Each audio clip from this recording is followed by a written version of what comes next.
یہ ترمذی اور ابن ماجہ میں حضرت انس ابن مالک رضی اللہ تعالی عنہ سے روایت ہے، حضور نے فرمایا کل بنی آدم خطاؤون وخیر الخطائین التوابون، تمام بنی آدم خطا کار ہیں، خطا کار بھی نہیں، بہت خطا کار ہیں، بہت خطا کار ہیں،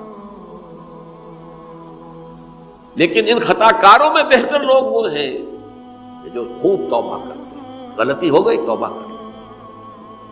اور ایک اور حدیث میں آپ کو بتاؤں گا کہ یہ نہیں ہے کہ پھر کبھی وہ غلطی نہ ہو، اس وقت آپ یہ لگا لیں اپنے اوپر یہ کام میں نے نہیں کرنا، اور ایک دفعہ وہ کام چھوڑ دیں تو توبہ ہو گئی۔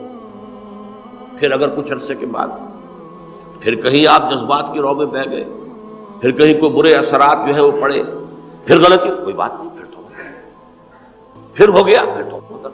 تواب اسی لیے کہا بار بار توبہ کر۔ تو کل بنی آدم خطاؤون وخیر الخطائین التوابون۔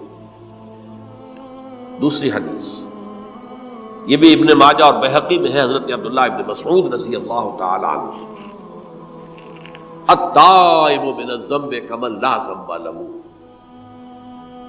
گناہ سے توبہ کرنے والا ایسے ہے جیسے اس نے کبھی گناہ کیا ہی نہیں۔ دھل جاتی ہے، تختی دھل گئی، بچے نے تختی لکھی تھی اس کو دھو دیا، ختم ہو گئی۔ ایک حدیث تو پڑھ کر میں بھی چونکا، یہ اصل میں اسلوب ہے بیان کا، بتانے کے لیے کہ تمہارے دلوں کے اندر مایوسی کا غلبہ نہ ہو جائے۔ مایوس اصل میں جو ہے مایوسی، یہ ابلیسیت ہے، نوٹ کر لیجئے اس کو۔ مایوسی ابلیسیت کا عکس ہے۔ مبلس کہتے کسے؟ جو مایوس ہو گیا۔ ابلیس سب سے بڑھ کر مایوس جو ہے وہ ابلیس، اسے معلوم ہے میرا چھٹکارا تو نہیں ہے، لہذا میں جتنوں کو اپنے ساتھ لے کر جہنم میں جھونک دوں، یہی میری کمائی ہے، میں نے تو بچنا نہیں۔ تو ابلیس کہتی ہے اس کو جو انتہائی مایوس، مبلس، جو رحمت خدا بندی سے مایوس ہو چکا۔ اب اس کو دور کرنے کے لیے حدیث سنیے، اور یہ حدیث مسلم شریف کی ہے، صحیحین کے اندر، حضرت ابو ہریرہ سے۔ حضور فرماتے ہیں والذی نفسی بیدہ، قسم ہے اس ذات کی جس کے ہاتھ میں میری جان ہے، لو لم تذنبوا، اگر تم لوگ گناہ نہ کرتے، لذهب اللہ بکم، تو اللہ تعالیٰ تمہیں لے جاتا کہیں اور، وَلَجَاءَ بِقَوْمٍ يُذْنِبُونَ، اور پھر کسی ایسی مخلوق کو پیدا کرتا ہے جو گناہ کرتے، فَيَسْتَغْفِرُوا اللَّهَ، اور پھر وہ اللہ سے استغفار کرتے اور توبہ کرتے، فَيَغْفِرُ لَهُمْ، اور اللہ تعالیٰ انہیں معاف کر دیتا۔ اسی سے ملتی جلتی ایک حدیث ہے، یہ امام احمد اور امام بہقی لائے ہیں، اور اس کے راوی حضرت علی ہے رضی اللہ تعالی عنہ۔ ان اللہ یحب العبد المؤمن المفتن التواب، ان اللہ یحب، اللہ تعالی محبت کرتا ہے اپنے اس بندے سے، العبد المؤمن، جو مومن ہو۔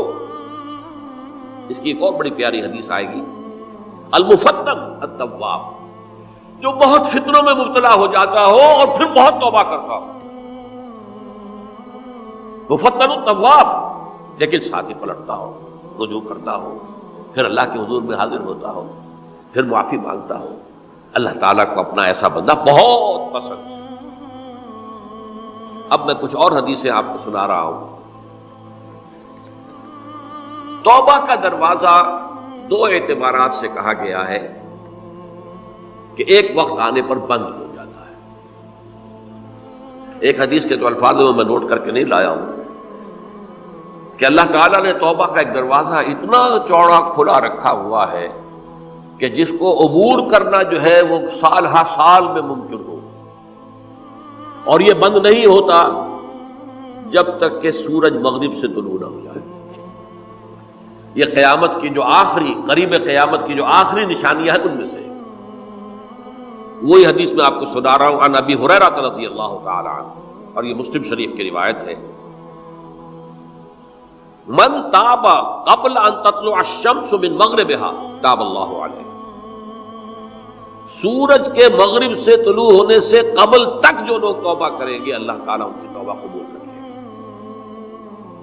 البتہ جب وہ قیامت کی وہ نشانی ظاہر ہو جائے کہ سورج مغرب سے طلوع ہو رہا ہے، اب دروازہ توبہ کا بند ہے، اب اس کے بعد اگر توبہ کوئی کرتا ہے تو اللہ تعالیٰ اس کی توبہ کو قبول نہیں کرے گا۔ یہ تو اجتماعی سطح پر ہوئی، انفرادی سطح پر۔ عن عبداللہ ابن عمر رضی اللہ تعالی عنہما عن النبی صلی اللہ علیہ وسلم قال ان اللہ عز وجل یقبل توبۃ العبد ما لم یغرغر۔ یہ ترمذی میں ہے، حضرت عبداللہ ابن عمر رضی اللہ تعالی عنہما سے کہ اللہ تعالیٰ اپنے بندے کی توبہ قبول کرتا ہے جب تک کہ وہ جسے ہم کہتے ہیں گھنگرو نہ بولنے لگے حلق کے اندر، جبکہ نزع عالم نزع ہو اور جان جو ہے وہ آ کر پھر یہاں اٹکتی ہے، تو اس وقت تک دروازہ کھلا ہے توبہ۔ لیکن جب یہ شکل ہو گئی تو دروازہ بند۔ یہ انفرادی سطح پر ہو گیا، جب آپ کے موت کے آثار اتنے واضح ہو گئے کہ اب جا رہے ہیں، اب توبہ کریں گے تو توبہ قبول نہیں ہوگی۔ اجتماعی سطح پر جب قیامت جو ہے اس کی وہ گھڑی آ گئی کہ سورج مغرب سے طلوع ہو گیا، اب توبہ کا دروازہ بند۔ ایک اور حدیث ہے جو میں نے بہت مرتبہ اس کا ترجمہ تو آپ کو بہت دفعہ سنایا ہے، آج میں چاہتا ہوں اس کو پورے متن کے ساتھ آپ کے سامنے رکھوں۔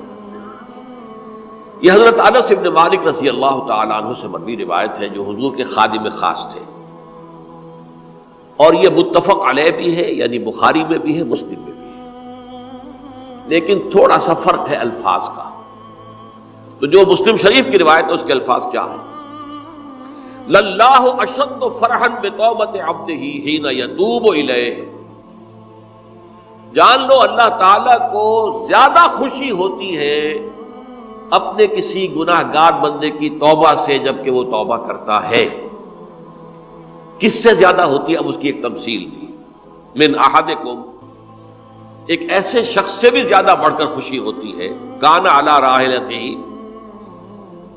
بارض الفلات، کہ جو بہت ہی دور دراز کے اور سنسان علاقے میں سفر کر رہا تھا، فانتحرفت منہ، اس کی سواری جو ہے گم ہو گئی، وعلیہا طعامہ وشرابہ، اسی پر اس کا کھانا بھی تھا اور پانی بھی تھا، اونٹنی پر سفر کر رہا تھا، اسی پر ہوتا ہے راحلہ جو ہے راستے کا سامان، اچانک کہیں بیٹھا ہے تھوڑی دیر کے لیے سستانے کے لیے، کہیں اونگ آ گئی اور اونٹنی صاحبہ غائب ہو گئی۔ اب آنکھ کھلی اور اس نے دیکھا، فَأَيَّسَ مِنْهَا، تلاش کر کر کے مایوس ہو گیا، کہیں اونٹنی کا سراغ نہیں۔ اب ظاہر بات ہے کسی صحرا میں یہ کیفیت، اس کا مطلب کیا ہے؟ یقینی موت۔ فَأَتَى شَجَرَةً فَاسْتَجَعَ فِي ظِلِّهَا وَقَدْ أَيَسَ مِنْ رَاحِلَتِهِ، تو وہ ایک درخت کے نیچے اس کے سائے میں آ کے لیٹ گیا، گویا کہ موت کی امید۔ فَبَيْنَهُمَا وَهُوَ كَذَلِكَ إِذْ هُوَ بِهَا قَائِمَةٌ عِندَهُ، اس کی کہیں دوبارہ آنکھ لگی ہے، جو کھولا تو دیکھتا ہے اونٹنی تو موجود ہے، کھڑی ہے، تو وہ فوراً اس کی وہ جو رسی ہے وہ پکڑتا ہے، فَأَخَذَ بِخِتَامِهَا ثُمَّ قَالَ مِنْ شِدَّةِ الْفَرْقِ، اب جو اسے مسرت ہوئی اس کا آپ اندازہ کر سکتے ہیں، ایک یقینی موت کا معاملہ آ چکا تھا، اور اچانک اللہ تعالیٰ نے وہ کھوئی ہوئی اونٹنی جو ہے وہ واپس دلا دی۔ تو وہ کہنا تو یہ چاہتا تھا، اللہ تو میرا رب ہے، میں تیرا بندہ ہوں، لیکن جسے ہم کہتے ہیں کہ خوشی کی انتہا فرط مسرت میں ایسی زبان لڑکھڑائی، اس نے کہا اللہم انت عبدی وانا ربک، اے اللہ تو میرا بندہ ہے، میں تیرا رب ہوں، یہ کہنا ہے۔ تو یہ کیا ہے؟ فرط مسرت، جسے آپ نے خوشی کی انتہا، کہ جس میں انسان جو ہے اتنی بڑی خطا کر بیٹھتا ہے۔ اللہ کو اپنے کسی گناہ گار بندے کی توبہ سے اس سے بھی زیادہ خوشی